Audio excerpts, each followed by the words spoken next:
Simulan po muna natin dito sa dating si Bagyong Mirasol na ngayon ay tinatawag na natin sa international name na Tropical Storm Mitag. Ito po si Mitag ay nasa layong 465 kilometers sa kanluran ng Calayan, Cagayan. At ngayon meron po itong taglay na hangin na aabot sa 65 kilometers per hour at bugso na aabot sa 80 kilometers per hour. Kung napansin nga po natin ay nag-intensify pa nga ito ngang si Mitag bilang depression po kanina, ngayon ay tropical storm category na. At ngayon nga po mapapansin din po natin kahit malayo po ang si Tropical Storm Mitag sa ating mga kapuluan, ay ito nga pong kanyang extension ng mga kaulapan o yung trough po nitong tropical storm ay nakakaapekto pa rin dito sa may extreme northern Luzon, pati na rin po dito sa may Ilocos region.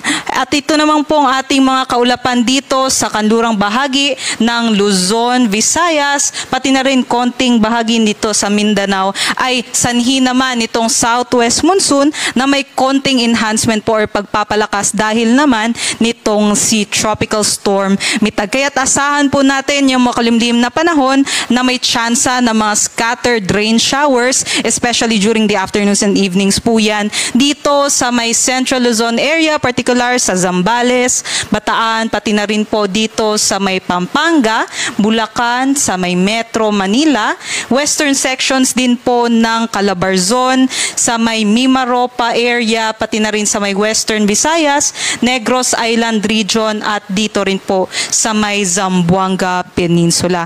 Kaya't posible po yung mga flash floods at landslides sa mga nabanggit na lugar, kaya't mag-ingat po yung ating mga kababayan.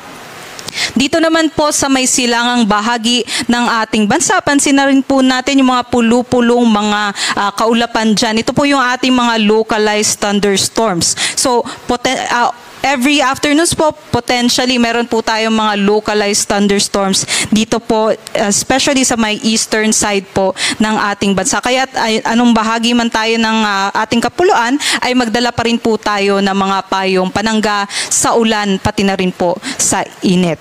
Dumako naman po tayo dito kay Tropical Depression Nando. Sa ngayon, wala naman po itong direktang epekto pa sa anumang bahagi ng ating bansa, kahit wala po tayong nakataas na wind signal sa anumang parte po ng ating kapuluan. At ngayon po ay nasa layo po ito na 1,260 kilometers sa silangan ng Central Luzon. Meron po itong taglay na hangin na aabot sa 55 kilometers per hour at pagbugso na aabot sa 70 kilometers per hour. Patuloy po itong kikilos pa northwestward sa